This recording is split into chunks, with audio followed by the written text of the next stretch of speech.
സ്വർഗരാജ്യത്തിൽ ചെന്ന നേരത്ത് കർത്താവെന്നോട് ചോദിച്ചു, സ്വന്ത ബന്ധങ്ങൾ വിട്ടു പോന്നപ്പോൾ നൊന്തു നീറിയോ നിന്മനം? ശങ്ക കൂടാതെ ചൊല്ലി ഞാൻ, കർത്താവേ ഇല്ല തെല്ലുമേ.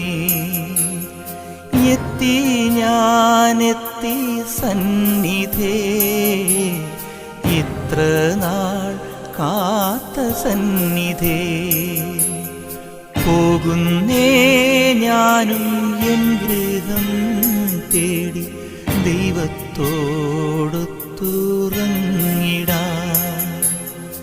എത്തുന്നേ ഞാൻ